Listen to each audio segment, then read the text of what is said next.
Hi everyone, this is Kiwiji and welcome to a new podcast series. I'm starting talking about my experiences being an independent original full-time artist. A much longer version of this, because I have a tendency to go on tangents, the full version will be uploaded to Patreon, but I'm going to make this particular episode free for everybody.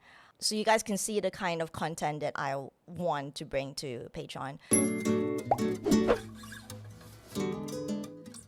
Today is the 2nd of January, and I used to be a really big fan of the whole idea of like New Year's. New Year's used to give me the feelings of like a brand new start. And for the last 2 years, 2024, 2025, I have to admit that the New Year's is just kind of nothing really when you think about it. But this year is different. I went through a lot of things in 2025 which gave me a lot of perspective on my job, on the things that I do, which is why today's topic is going to be about burnout.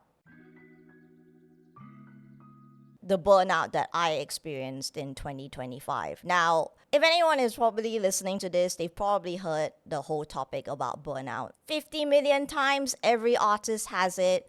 Every artist goes through it. And I was very proud to say to a lot of people that I have been avoiding that kind of burnout for many, many years. I don't think I've particularly had moments in my life since starting this full-time artist career that I would have a moment where my body would fail and I would lose out on potential weeks or months of work. Because the very idea of that is scary when you think about it. That's a lot of time. And what is, not infinite is time. And when you have an online business, when you have a community, when you have artsy things to do, you don't have the time to waste. So like I said, like having burnout is probably the last thing that any artist would want to have, because it means that your entire creative process stops. It's the same as having an artist block or something like that, something that I experienced for several weeks when I was in university. My first year, I went through 6 weeks of a rut. And I'm sure anyone listening to this with any sort of creative process would totally feel this. Sometimes when the ball is rolling, the creative ball is rolling, you just gotta keep doing that. You just gotta keep doing the process, because at the end of the day, once that ball stops moving and it falls into the rut, that's tragic. That's absolutely the last thing you would want to happen, because it's stuck in this hole and nothing out of your brain coming out on the paper or the canvas or anything like that is good.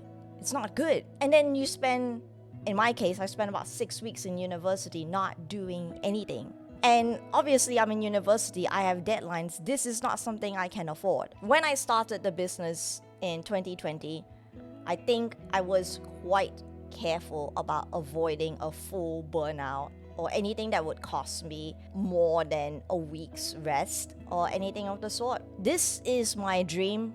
It is my life. I have never wanted anything this much in my whole life, work-wise. And now I have it in my hands. And I'm sure anyone that's listening who has the same kind of passions as me would feel like have this and you can't let it go. This is your one shot, There are so many people who have to give up under different circumstances, and their circumstances are not mine. I am not them. I'm a different person. And I have gifts, I have support. Admittedly, I have the luxuries that a lot of people don't have when they start this business. All the more reason for me to hang on to this, make it work. This has to work. It has to, because it's the only thing I want to do. And if this fails, I don't know what I would do with myself. I don't know what kind of life I would lead. The last 5 years have been the best and also hardest years of my life in terms of making this business work, but I just can't stop.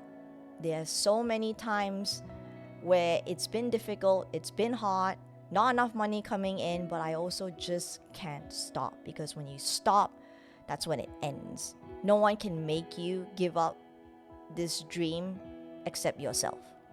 That's why I kept telling myself over and over and over again. In terms of looking back at the many, many months and years I have been doing this, I haven't exactly had, like I said, the feeling of burnout in a really long time. Who wants to feel burnout? I wouldn't wish it on my worst enemy. And so I have enemies. No, I'm kidding. That sounds awful. But like, I really wouldn't wish it on anybody, because it's so unhelpful and it just feels awful. Doing this job for the last 5 years, I feel like I did a pretty good job of not overstraining myself too much. I had some projects that took up a lot of time in my head and a lot of anxiety in the fact that I needed this to go well. I was willing to sacrifice a lot to make sure that these were perfect. And I didn't realize how important those things were that I was sacrificing until it was a little bit too late. In September, I had a big stream re-debut. I hadn't streamed regularly, and this year is going to change. 2026, I have re-debuted on stream. Along that, I also released the Kiwiji and Sprout-kun lore comic, the fantasy version. I released the lore comic of that. It's literally about 68 pages of content. What I meant by not allowing myself things was that I was really torn. In the middle of September, we were getting so close to the deadline. It was nerve-wracking. I had already pushed back the stream re-debut another month. There was a part of me that just didn't want to do it again. This is the month we're getting it out. And on September 13th and 14th, Anime Plus was happening in Malaysia, and Bonsuin Haka from Hollow Stars, which is my favorite VTuber of all time, was going to make an appearance at that con. I was struggling with wanting to go, taking some time off, or sticking to the schedule and just praying he comes back another convention.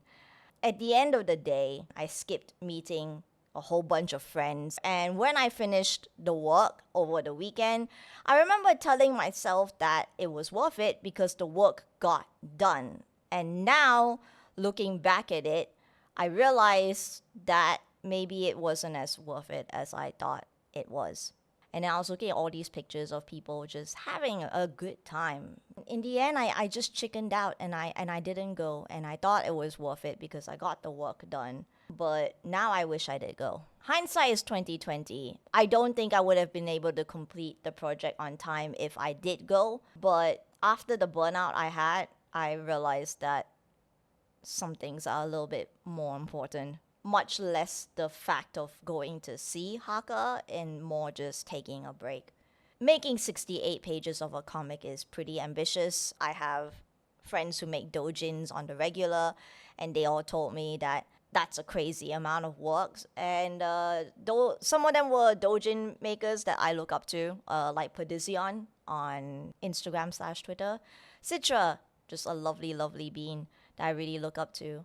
I want to make comics. I want to make doujins like Citra does. Citra has an amazing art style, but her comics are just a chef's kiss, you know. That's one project that I had to get done.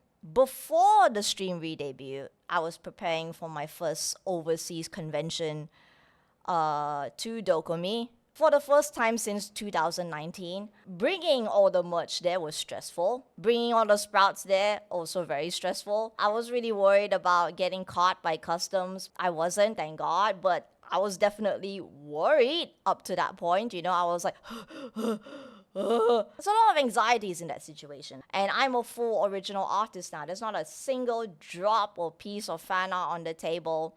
You know, with the current merch that I had, I felt that I had a lot at stake. And you know, like, even at Dokumi itself, there were some people that actually recognized me. They recognized the name Kiwiji.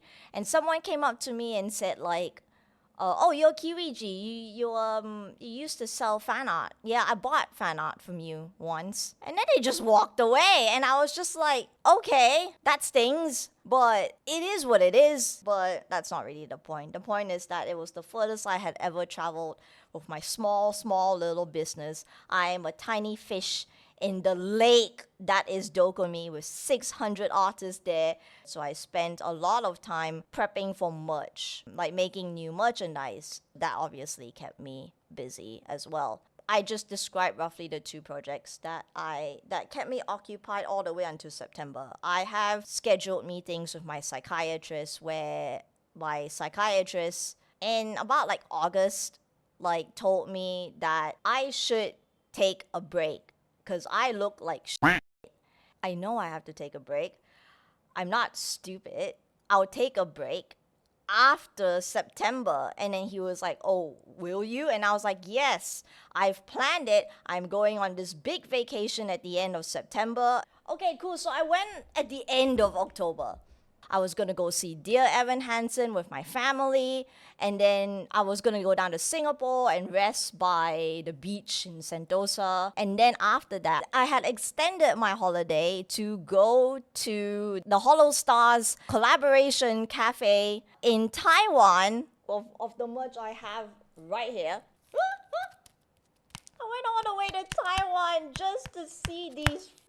Like, literally, I asked my mom because I can't speak Chinese. And I was like, hey, mom, do you want to go to Taiwan with me for a little while? I have to see these I'm sorry. I also have to get the exclusive Everglow merch that the boys don't even get themselves. And my mom, at this point, was like, yeah, anything to do to get you to get more rest. Yeah, I'm up for it. Can we book the plane tickets now? And I was like, wow, thanks. I'm excited. Yeah, let's hang, mom. I hardly get to hang with my mom. So my holiday starts off in Singapore. I get to the hotel, I lie down, and I don't get up. In fact, I was lying there, not even sleeping, just lying there for so long. I missed lunch, I missed dinner, and for someone that has gastritis, that's a very careless decision to make. I should be eating regularly, or else I would get quite sick. But I just couldn't get up. Dear Evan Hansen was the only thing that I went to, and that's because the tickets were pre-bought by my parents as a gift for me. I also remember struggling to get out of bed to go to Dear Evan Hansen. Those tickets are expensive. This is not good behavior. This is not healthy behavior. Yet I couldn't give a shit. And then after they left, I mean, like after we parted ways for the night, they had to fly home the next day. I was spending the next days on my vacation by myself, and I still didn't do anything. I still just lied there. The same thing every day. This is the burnout that everyone talks about. Except it's so different than what I remember it to be. I just didn't care about anything, or myself for that matter. And it was really scary. I didn't know why, but I was also too tired to sit down and think why I was acting so irregular. I didn't see any signs of this coming, by the way. No one did. Not my partner, my long-term partner, not my best friend, none of my friends. They were all so happy. Everyone was so happy that I was going to go take a vacation. No one saw it coming. I didn't see it coming. How are you supposed to avoid it when no one saw this coming? I guess the answer is clear. It's taking regular breaks. It's taking regular holidays. And I think the absolute waste of time being that I did absolutely nothing in Singapore except sleep and do nothing for about 4 days has given me enough rest and mental capacity back for me to realize towards the end of the Singapore part of my trip that I burnt out hard. I crashed hard, and that was one of the scariest experiences of my life. I think my mom knew that I was heading towards some kind of burnout. She just didn't say it because she didn't want to like rub it in or anything of the sort. But there was just a part of me that like, I think we were sitting in a taxi and I was talking to her about it. And I just reached out for her. I grabbed her sleeve, I pulled her close, and I said, I don't want that to ever happen to me again. please help me make sure that never happens to me again, because this job means so much to me, so much that I'm willing to sacrifice a lot, but not that much. Not that much again.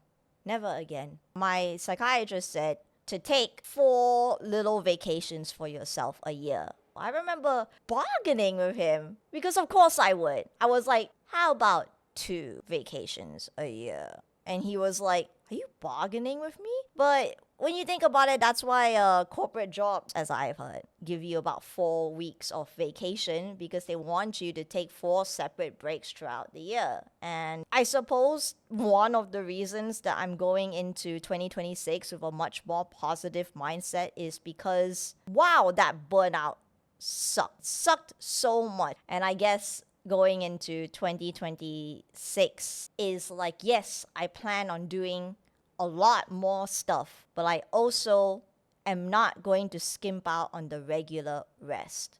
I'm excited for 2026. It feels so ultimately different than the feelings of 2024 and 2025, where I was like, I gotta grind, and I gotta grind, and I gotta grind. Now I'm like, yeah, I'll grind, but I'll rest too, because resting is important, and I feel like I haven't left this house to do other things in like a really long time. I'm excited to spend time with friends, family, all that kind of good stuff, you know?